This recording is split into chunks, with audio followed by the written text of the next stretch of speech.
శివుని చెంతకు చేరుకున్నది.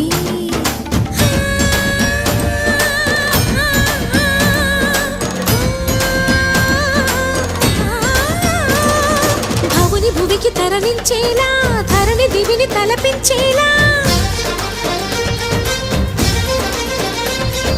రసతరంగిణి వేళ ఎదిని నృత్యరతుని చేయగలిగే వేళ. భరత వేదముగా నిరత నాట్యముగా కదిలిన పదమిది ఈశ. శివని వేదనగా అవని వేదనగా పలికెను పదం